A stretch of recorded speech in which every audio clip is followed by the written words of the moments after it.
Find me another piece of technology from inventing fire forward that makes life easier that humans are like, nah, I don't want it. Some credit to the people who are skeptic AI. I think some of its capabilities today are being overhyped.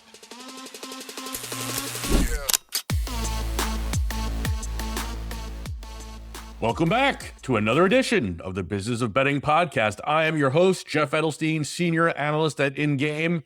And I'm looking through my notes here. I'm joined today by an AI avatar of Nigel Eccles. Yeah, the technology is that good. Nigel, we have so much to talk about today. Let's start with what you're doing now. You're the founder and CEO of BetHog. You're in the news lately. A nice round of $10 million on Series A financing. So congratulations on that. And one of the more interesting things that's come out of like this latest round of news around you is the AI stuff. So this, to me, I think we're two peas in a pod. I'm an AI bull, right? I'm at the point now, honestly, where I start getting angry at people who push back against AI. Here's my theory. Tell me that I'm wrong. Find me another piece of technology from inventing fire forward that makes life easier that humans are like, nah, I don't want it. Some credit to the people who are skeptic AI. I think some of its capabilities today are being overhyped. I think absolutely true. And we can see that. And when somebody says, oh, it's amazing, it does all this stuff, and then your own personal experience is that it's not, you're going to discount them. You're going to say, oh, they're full of shit. They're not, I don't believe their projections either. And so I think it is phenomenal, but I think in a lot of ways, what it can do right now today, in some instances, is overhyped. I think the danger from that is then that people discount its speed of improvement, because that's what gets me really excited. It's not where it is today, which is impressive. It is, and I use it extensively, and a lot of people really do, but it's how quickly it's getting better in different domains. That's where it's really exciting. Well, tell us what you did here with Sentient Studios. So Sentient is part of... Sentient Studios, yes. So basically, for the last just over nearly a year, we've been building an AI-powered blackjack dealer. And it really came from where we started BetHog, is we wanted to differentiate by building a better product. And what we discovered was that a lot of casino players are actually quite conservative, right? They don't want to learn a new game. And then we sort of dabbled in new games, and we quickly got the read was that people liked, they would go straight past them and they would play slots or they'd play blackjack. And what we realized was we really wanted, if we were going to innovate, we'd have to make existing games better. And the one that I personally played a lot and a lot of our players played was Live Dealer. My own insight there was that Live Dealer is not as good as we think it is. Like, it's a huge category, right? Without a doubt, it's a huge part of live casino. But the product experience is just not good. Like, typical product experience is decide I want to play Live Dealer, go to the website, I click on Live Dealer. It seems to take an inordinate amount of time to load. I get onto a table that's full. I'm like, oh, okay. Then I go to another table, and finally I find a table, but it takes a couple of minutes. I get to a table, and I'm promised when I click the little icon, which is a very beautiful, usually it's female, who's very engaged and happy and super welcoming. And when I get through to the table, I get somebody who clearly looks very bored, they're not living their best life. Let's be honest. And, this is entertainment. Like, when I'm playing a game, I don't want to feel sorry for the other person there. And so that was I think we just have to be honest that the product is not what we think it is, right? And my own personal experience is 90% of the time it's not. 5 to 10% of the time, it's great. It really does deliver that. It's fun. The person's personable. They enjoy their job, but it's really not. And so we sort of said, what if we could make it consistently good? And how would we do that? And that was kind of at the same time, we would do that with AI. And we initially focused a lot on the language model and how the dealer, if you asked her questions, what they would say, and that kind of back and forth. And our early model, our very, very first model, didn't have an avatar, and we just had that piece. And what we really realized was that was important, but more important was the look and feel and movements of the dealer was just so fundamentally important. The casino immersion, fundamentally important. So that's where we've been focusing on, certainly over the last sort of 6 months. So I'm obviously in America. I don't have access to BetHog. So if I go on the Live Dealer BetHog, what is that experience like? It's she is photorealistic, right? So what does it look like? It looks like a live dealer casino environment. You use the table, you can see the cards in the deck, you can see them coming out of the deck, coming onto the table, you can see the chips, and you can see at the end of the round the cards getting shuffled up and into the discard pile. The dealer herself, she will welcome you to the table. She smiles, and she will indicate which hand is being played. But also, like a human, she has hundreds of different, what we would call idle moves. They're not moves that actually do anything, but they just sort of create a sort of a level of humanity. And then on top of that, she will interface with what happens in the game. So maybe as simple as it's 16 against a dealer 7. You know, that's a stressful hand because a lot of people know that they should hit, but they don't really want to because, you know, you're probably going to bust. And so you're like, well, should I hit? So, you know, so she will respond on that. Sometimes she'll actually give you sort of book advice. You know, she might say, the book says you should hit, but it's your call, right? If you lose a lot, she will change her tone as a compared to if you're winning. She'll actually get quieter. If you're losing, you know, she doesn't want her bubbling away. But what we discovered is if you're winning a lot, she actually gets more expressive. She's more likely to chat than if you're losing. How far away are we from like the next level of this where like I log on, I'm like, hey, Sonny, how you doing today? She's like, oh, I'm pretty good. How are you? And like, I'm actually using my voice to engage with her and she's engaging back. Yeah, actually, voice in is not this solved problem. We actually deliberately decided not to do it. I actually had a version of it maybe 6 months ago. And at that point, we sort of said, oh, it's a bit weird. I don't know if people would want this. And said, let's stick with what is the established format, which is text in. You know, very recently, we've actually had a number of users, particularly streamers, who are like, it'd be more fun if I could chat with her, right? Which you can't do with Live Dealer, right? And she has good conversational ability. You can chat with her. We do have users that have long chats with her, but it's sort of constrained by the fact you have to type in and she will reply and then you type a response.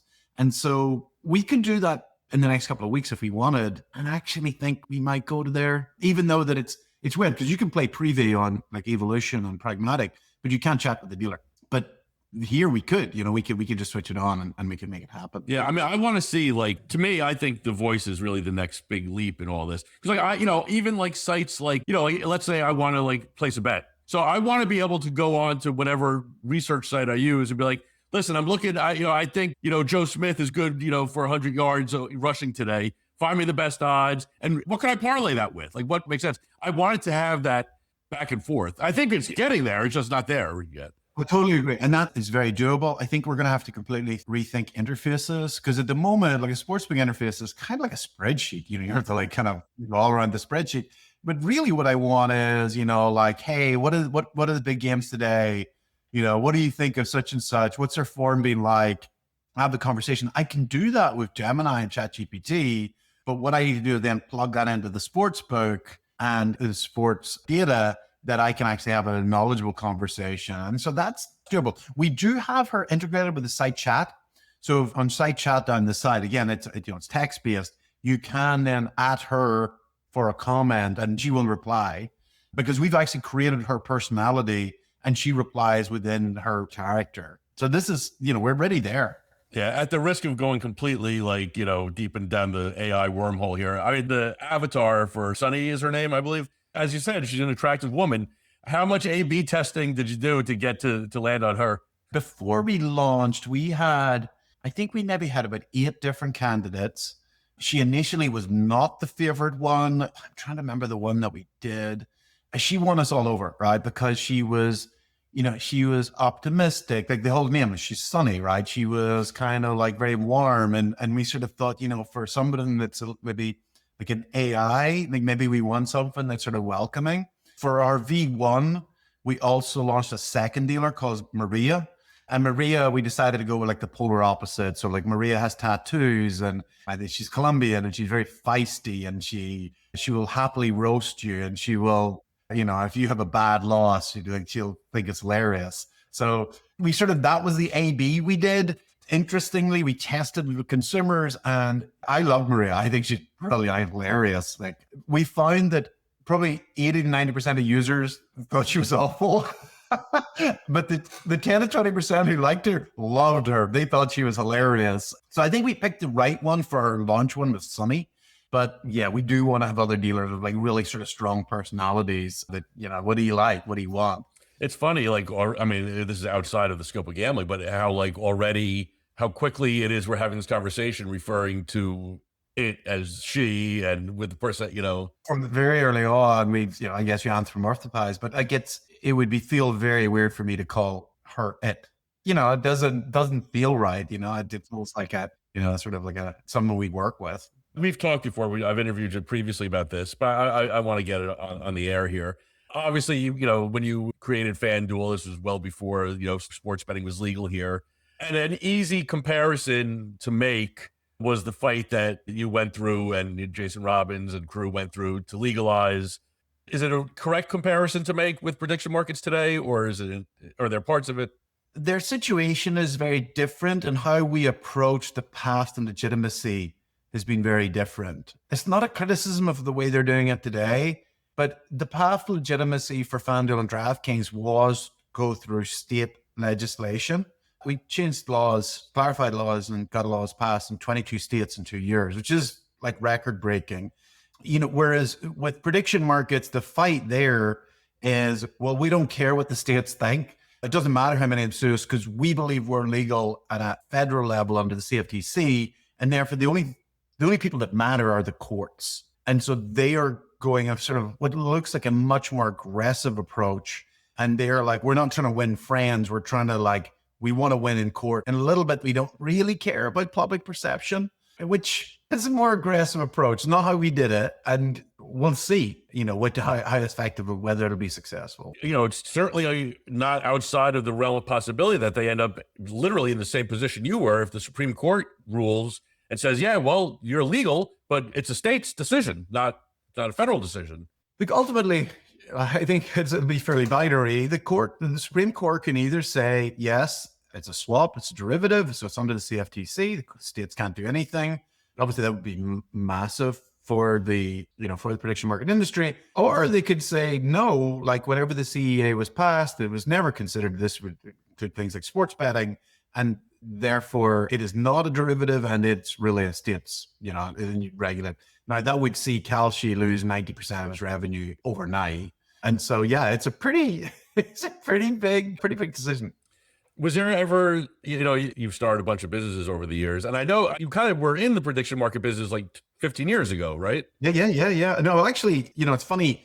The term prediction market, historically, we always said anything that was a sports trading market was called a betting exchange. And Betfair 2000 was the first one, then Flutter, we launched one, and then BetHog, and there's been a lot more. That was always called a betting exchange. A prediction market was always non-sports, right? And so it's funny now today, one of the ways the prediction market's been so successful is being include sports, right? And so, yes, I've been involved in prediction markets as they're now defined since 2000. FanDuel originally, when we launched it in 2008, was a prediction market. We launched it in early 2008. And the problem we had was twofold.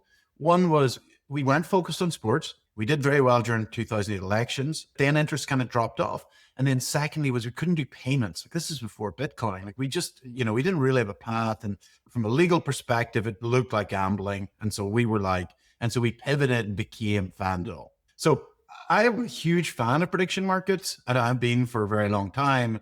And then, I think that, from a betting perspective, from sports betting, I think it's a really interesting product that, Betfair honestly has been asleep at the wheel for 10 years, 15 years. I think it's a separate product from a sports book, but I think it's a really, there's a whole part of the market that just loves exchanges, that wants to trade. You've got sharp bettors, they want to compete. I think they're a great product. I am excited for it. You had the idea of jumping into the U.S. market with this stuff, though. Did it occur to you? Did you think about it, or today? No. So I did start. So 5 years ago, started BetX, which is a betting exchange. It competes with Betfair, but it focuses on international markets. So sort of operates all around the world. It does not operate in the U.S. I think the U.S. is a bloodbath. I've rarely seen a market where, I can count at least 7 or 8 operators that are probably going to spend $1 billion in this market. I think this is a big market, but I don't think it's a, there's going to be 10 winners type market, right? These markets tend to consolidate down to a small number of winners. So the US market is, like, from an operator perspective, I think it's one of these ones that if somebody gave me $1 billion, then somebody gave me like $500 million to like go do it, I would give it back, because I'd be like, it's not enough money, right? Like, it's like, you're really going to need a couple of billion, and you need a few more sitting on the side. It's just not a great market. Whereas, AI dealers, what I'm focusing on is, we have a couple of competitors, but this is not like, people are not pouring billions of dollars into it. Well, I mean, the crypto casino space, like, we don't hear much about it stateside here, but it's a monster and growing fast everywhere, right? So as far as that goes, it's a very competitive space is what I'm saying. What is it that you think BetHog's gonna be able to do to really like be the separator? Yeah, so I think it's a very successful space. It is a competitive space, although historically it's always competed on marketing and not product. It's sort of like, you look at the different operators and they have essentially the same products. And I think where we felt the opportunity is to compete on product, to actually have when we started our company, really all of our investment was in product and engineering, because we wanted to build something distinctive. And so we sort of saw, like, this is a really good industry, it's profitable, but we could build a distinctive product, then that would be a great place to be, right? Because people are using you because you have a unique product, and not just because you're doing bonusing and promotions and loss back and just, that's where we want to get to the industry, is like, have unique products, and that's why the users come to it, not just because you're marketing or bonusing. Do you see yourself more as a sports book or more as a casino, like, as time marches on? Certainly we focus much more on casino. I do think there's a lot more we could do in sportsbook in this space. I think sportsbook and crypto casino are weaker. They're not up to standards of like say a FanDuel or a DraftKings. I think there's a lot we could do with AI, but I think, in the near term, it's really much more going to be casino. Is crypto, educate me here, I still feel like it's very niche-y here stateside. So crypto's, honestly, I said it before and I still believe it. I don't think in 3 to 4 years we're going to talk about crypto casinos.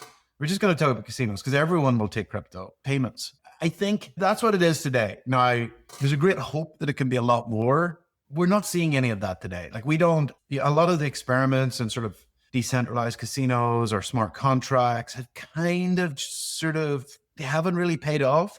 But what is really good is payments. If I have a user in Chile or in Nigeria or South Africa, I can take payments from them using crypto instantly without any chargebacks. And I can do it with very little infrastructure. Whereas if I were to do it in fiat, those would all be different payment gateways. Those would all be gateways that I would have to individually then build in those different places.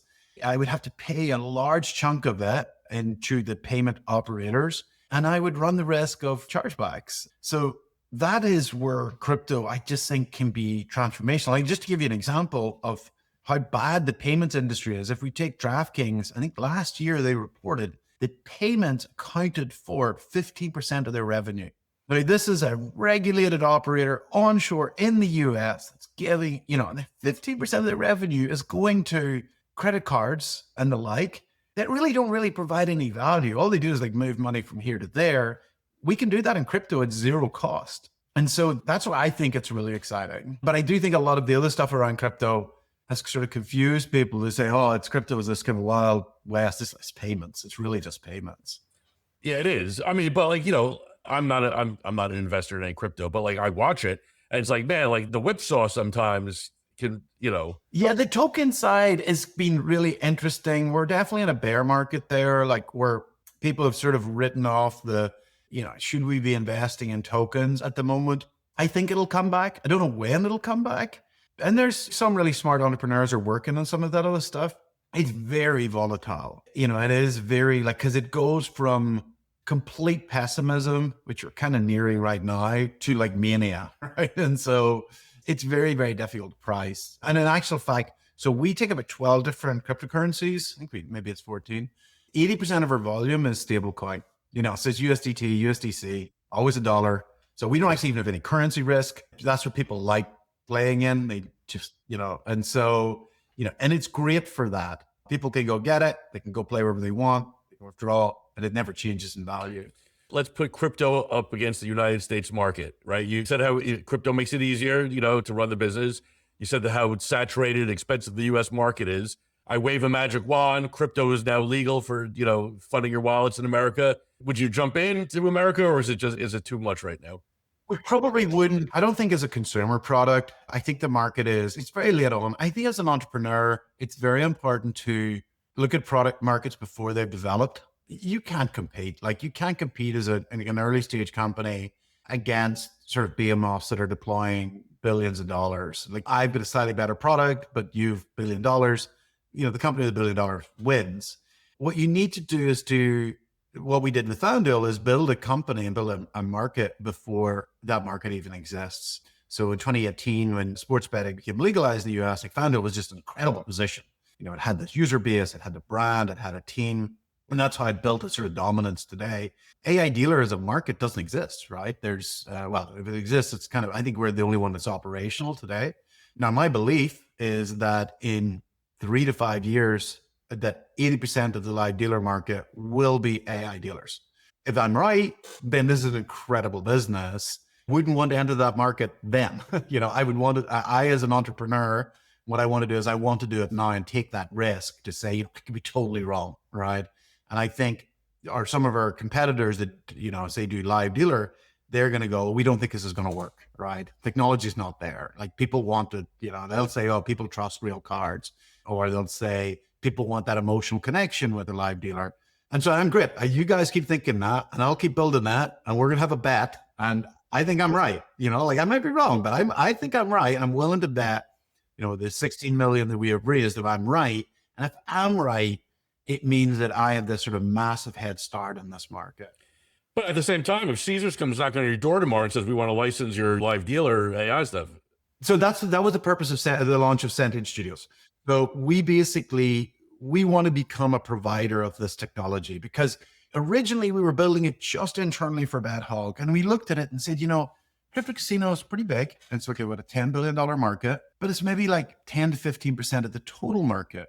And so if we build this incredible product, and if we use this incredible product to gain share, we're only gaining share of 10% of the total market. It makes much more sense to us to go and license it to other casino and other providers. That's how we get to much more of a mass market. When it comes to a term that I hate, responsible gambling, because one person was responsible for me might be very irresponsible for you. No one, you can't define it. I have a million issues with it. Having said that, the more engaging a product gets, I think the higher the bar, regulators are going to look at when it comes to RG. So what safeguards might not be the right word, but how high on the list of when you're building these things does that come into? Because I could see, Sonny, this, gorgeous AI dealer, and I'm winning money. She's like, oh, why don't you double your bet? It is a very important topic. I'm actually on the board of a problem gambling treatment company called Birch's Health. So I'm actually, very close to the issue. I think we have two things here that are both very murky areas. One is responsible gambling. What does responsible gambling mean? What is the onus from the operator? How do you treat it? And you essentially have a product that really, for the vast majority of people, it's entertainment. They lose money, right? They do lose money, but they view it as consumption, and they feel that their life's better for it. They enjoy it. For a minority of people, I'm not going to put a number on it, but it is a minority. It is a real problem, and it can be incredibly destructive, much as alcoholism or other addictions. So absolutely recognize that. It is a deep topic, trying to figure out what can the operators do to kind of avoid it. There's a lot they can do, and we do a lot on BetHog. Then the second one then is AI. AI and AI dependency and AI psychosis. We're at the very early stages of understanding that. I think it is going to create, if we're worried about smartphones today, in 5 years' time, it will be AI and AI dependency. And I already see it even, it's not addiction, but you sometimes see when, people will send me a report or they'll send me something and I'm like, AI wrote that. And I'm I'm not saying don't use AI, but what I am saying is you need to understand exactly what it is and you need to check it. If you're giving me 8 numbers from AI, but we have now seen examples where people who probably have psychosis already, but AI has kind of confirmed it which has created huge issues. So net, we've two kind of these areas, and now we're at the intersection of them. And I think the first thing, honestly, to say we're doing is like, be aware of the situation, like be aware of the risks, right? I think that's kind of like the sort of the first and most important thing, that, we do want the person who's playing to enjoy it, to have a good time, to feel entertained, to come back. We do, we supply operators, we want them to spend more, but we also have to be aware that, we don't want to be pushing somebody into dependency. And that is very, very concerning. And so we just have to really track it. Fortunately, we can, unlike say like in a live world, like we can track every user, we can track every bet, we can track every interaction. We can start to see, look, this is problematic behavior, or this is fine. So I think it's like we have an awareness, we know there's things we can do, and we need to kind of keep tracking it and iterating and improving as it goes. We can build our responsible gambling into her, and we definitely have thought about that, or we've kind of, as we tweak her personality, but it's a very, you nearly call it an artisanal approach, because there isn't like she will say things that we did not know that she would say that or plan it. So for example, we told her about basic strategy on blackjack. She doesn't always follow it. Like in some of the early iterations, she was like, 14 against a 7 double. And you're like, what? So you kind of like these things that I never really thought, like AIs are not deterministic. You give them the rules and they just ignore them. So it's just quite an interesting experience. You kind of are getting feedback from players. We're seeing the data. We're seeing what she is saying, and then we're like tweaking it. But the starting point is understand there's a potential issue there, and to be cognizant of it, and sort of build, have to think about that as we build her out. On the RG thing, I consider myself to have somewhat of an addictive personality. I've seen it play out in different ways in my life, for good and for bad. I think that there's two sides to it. But I think that I'll tell you, so listen, I ended up downloading TikTok a year ago because my son, who's now 17, would send me these videos. I'm like, all right, what is it? All right, I'm in. Let me see what this TikTok's all about. I get the same feeling when I'm scrolling through TikTok as when I'm hitting 20 cent a spin on DraftKings. It's the same, whatever's happening is exactly the same. And I'm like, all right, that's enough TikTok, Jeff. And okay, Jeff, I almost feel like if you can solve for one, you can solve for the other a little bit. Well, actually, it's funny you say that. And the reason it is that is because it's designed to be like that. I think that game designers called it magic box, which is that, and they've even tested this in pigeons, that variable rewards create more of an addictive behavior than consistent rewards. And so, why in the first thing we wake up in the morning, we check our email? Because there might be some good in there, right? I mean, most of there's not, but there might be. And that kind of, that one time there's like, oh, great email, right? So, that checking your email, that checking TikTok, that, spinning the roulette wheel, it creates a sort of variable reward. Now, the good thing about it is that it's fun. Like someone who's bored, they have 5 minutes, they want to create this sort of a distraction for 5 minutes. That's the good part. The bad part is, and this is where all product designers and not just the game category, across social media or anything that involves humans, have discovered is that if I can create that magic box, then people will keep coming back. And it's definitely an important discussion and something to be aware of, not just within gaming, but more broadly of we are all face commercial pressures to build addictive products, right? That's, if you're in consumer, you want to be building addictive products because you want people to use your product, but obviously creates real negatives, right? Should people spend hours a day on TikTok? Or the one thing I will say is that, I don't think that the future is about people forgetting about the commercial pressures or governments kind of now limiting, say the government's trying to ban, TikTok for under 13 or something. I'm not as excited about that. I'm more confident in humans that they kind of, like yourself, you perceived that this was addictive and that it had negative effects, and you didn't, and then you kind of said, you know what, I'm going to stop. And I actually think I'm even seeing a generational thing. We're seeing Gen Alpha come through, who they're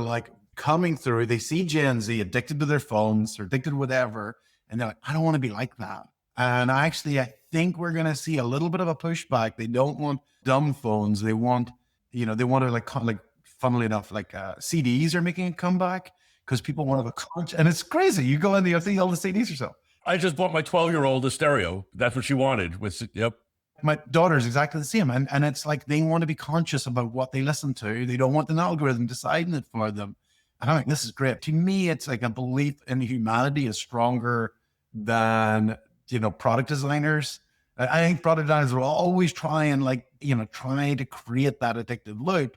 But I think it's great that humanity's like, yeah, no, we're not playing your game anymore. I'm with you, but I also hear, in the 7 states where casino is legal, every day you hear something about some legislator complaining about sports betting or prediction markets. You don't hear anyone talk about casino because it's not on their radar, right?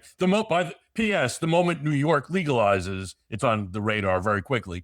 But I mean, if I were CEO of FanDuel, get together with my fellow CEOs of these casinos, and I'd say, all right, you know what we should do? Let's proactively start putting in guardrails together. Like, for instance, if I'm playing iCasino and if I'm hitting the button fast, then it'll pop up, do you want to go faster? How about we don't do that? How about we don't go faster? Like a tiny little thing. And if I'm betting 20 cents, and all of a sudden I want to bet $100 on a spin, maybe it should be like, take a minute before you go ahead and do that, buddy. There should be some self-policing going on, I think. There's definitely a case there. I will say, however, it's interesting whenever you see the kind of pushback on the industry, one of the fascinating things I find, I always sort of ask them, I say, okay, based on what data? They'll be like, oh, there's been an explosion of problem gambling. And I'm like, hey, show me the data. And I almost get a lot of people kind of get very negative to me on Twitter on it. And they're like, oh, you're just like pro the industry. And I'm like, actually, no, I just, if we're going to make like policy, if there's going to be policy or legislative decisions, let's base it on something real, not just like, that guy from the Atlantic who wasn't a gambler and he pretended to be a gambler. And like, he's a really good writer. It seems so convincing, but when you realize at the end of the day, it wasn't his money. And look, I actually, my view was like, if he actually ended up, he was down 10,000, and then he put 10,000 his own money in, and then he kept gambling. And I'm like, oh my God, this is such an addictive product. He actually proved the opposite, which was when he was 10,000 down, other people's money. He then wrote an article and he's never going to gamble again. I'm like, well, it can't be that addictive because, if this was heroin and you did just a little bit of heroin for a year, or even cigarettes, you would still, so the anecdotal evidence, I would actually just love to see the data. Well, based on any data I've seen, it seems like the raw numbers of problem gamblers are up, but the percentage hasn't. Interestingly, the UK, which has real data, and so the UK from 2000 has seen an explosion of availability of online gambling. The UK is sort of nationwide. So we're talking sports betting, the original prediction market, Betfair. We're talking online casino. And the UK does a study about every 5 years. And the incidence of problem gambling has been flat over 25 years. And so there's somewhere where we actually have a lot of data and it just hasn't, so the question for the US is, are Americans unique, in this, that they don't have the ability to self-regulate, that they go to extremes? And I think that's possible, but certainly the UK experience where there's data, we have real data, has been this hasn't happened. And I don't know if the UK regulation is any more onerous. It has become more onerous, but it hasn't become more onerous based on data. It's become more onerous just because the government has become very negative in the industry. As I was trying to say before, I don't think the government should be pumping in here, but I do think the operators themselves the industry themselves should be proactive, especially with iCasino, should be proactive, because once New York eventually legalizes iCasino, you think the story in the Atlantic was bad when it came to sports betting, you ain't seen nothing yet, right? Yeah, no, it's certainly, nothing's happened until New York's done it, right? It doesn't exist. It does not exist.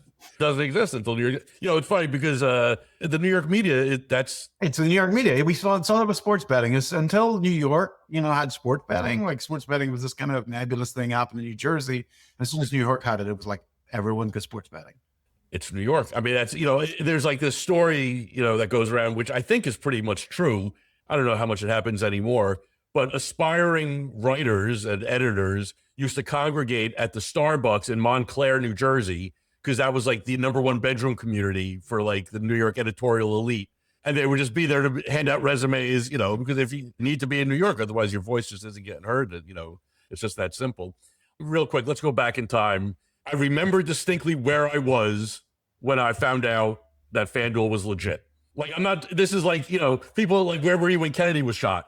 I was waiting for the bus to pick up my son from kindergarten, My friend Matt, who I've been in a fantasy football league with since 1986, says, have you tried this FanDuel thing yet? I said, no, it sounds a little scammy. He's like, it's not. It's awesome. And once you start, you're going to forget all about our fantasy football league. I'm like, I will never forget about it. I can't even imagine like not spending 80 hours a week on my one fantasy football league. Well, he was right, you know. Yeah, that doesn't surprise me. You know, it's funny. So I remember when we pitched investors and they all were like, just think this is very niche. We just don't think this is going to be mainstream. And I remember we did our first live tournament. We invited 10 finalists to Vegas and we met them. And it was like, you couldn't have had a better cross section of all walks of life. And you're like, you know, obviously you're all huge sports fans and you're like, this is not niche at all. You know, I remember that just that moment when I met them, I'm like, wow, this could be really big. To this day, there's not a day that goes by that I'm not playing fantasy sports. It's perfect. It's a great game. It's a perfect game in that there's a lot of skill, but there's enough luck in it that kind of creates that sort of variability that's interesting. It's a puzzle. They convince you can solve it. And sometimes you can, but other times, it doesn't. I think all the elements of it, like a perfect game. Yeah, well, I mean, for me, it's the puzzle. Like for baseball, like every morning I sit down and I spend a half hour looking at numbers and writing things down longhand. I don't even watch the games. It's the puzzle that interests me. It's actually funny. When we talk about making the games more exciting, and it definitely does to watch, but actually I think the top thing that people loved about it was the research. You know, it was which amazed me. I think it was number one was research. Number two was the competition. And number three was watching the games. And not everybody watched the games. So you're not unique there. People, the thing they love, the thing that we discovered was if you like sports, you like watching sports. Your dead time is like a Tuesday afternoon whenever you're free, when actually the enjoyable thing is looking up player performances and putting together a roster. That was what we were competing in. We actually created a fun experience there. Again, thank you. The stories have been told numerous times. Are there any stories from that time, you know, the competition with DraftKings going through? Is there something that you haven't told yet? From that era, 10 years ago now. Yeah, even longer. Well, let me ask you this while you're thinking. Obviously, you know, FanDuel and DraftKings, huge competitors. At the same time, you had to kind of team up to work together to get this done. Then you almost merged, which didn't happen. What's your relationship like with Jason Robbins after all these years? Is it like brothers, cousins, friends, enemies? Where do you land? I don't see him that much, but I bump into him from time to time, and it's very amicable. Like he's a fierce competitor. We competed with him, head on. I think he's a great entrepreneur. I have tons of respect for him. I feel that Polymarket and Kalshi are hitting a whole new level of hatred between each other. And I actually think it's damaging for both of them. I don't think they realize it, but I think they're going to find out. They'll look back and go, we both wanted to win, but in a way, maybe we completely damaged the industry. I think for us, we wanted both to win, but we were both very aware that the real risk was that we destroy the industry. And so we cooperated a lot. And on the legal and regular stuff, like we actually had a joint lobbyist, just one person who handled everything. We worked with them very closely, even though on the commercial side, we were competing head on. So, I think it's very good. I actually saw him, I was thinking last year, I saw him like maybe last spring. What do you think the U.S. environment would look like today had that merger gone through? It's interesting. Like it's at the moment, obviously they dominate, but the wind has just been completely extracted from their sails by prediction markets. Like we just see the share prices the last year. It's quite stunning. If prediction market holds up, the market has dramatically changed. We now have, I would say, 5 very major operators: FanDuel, DraftKings, Kalshi, Polymarket, Robinhood, and then quite a lot of other big ones like, Coinbase, Prize Picks. So if it holds up, it's very dramatic. If the merger had gone through, I think they'd have been very dominant. I think, as of, let's go up to last summer, I think they would have been very dominant.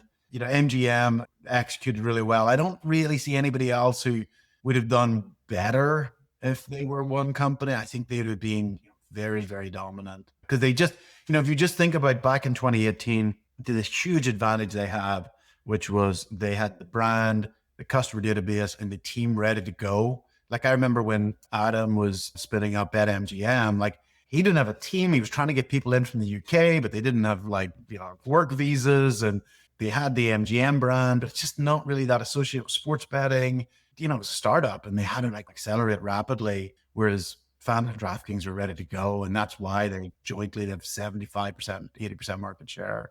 Fascinating stuff, man. Listen, Nigel, thank you so much for taking the time today. I'm shutting up now because I could talk about FanDuel, DraftKings, those early years. I mean, I've read all the books. It's so fascinating to me. Yeah, it is. It's like fascinating. But the whole industry, and today somebody was asking the industry, and I said, look, I think this is a trader's heaven. Like if you love trading sports, like you're never going to get it better. You're never going to have. You have like 7 or 8 different exchanges you could trade on at top sports books. It's incredible. You're just never going to be this good again. So like, maybe we only have it for a couple of years. I think it's brilliant. What a time to be alive, as every generation has probably said. Nigel, thanks so much for joining us. We'll do this again sometime, man. Thank you. Appreciate it.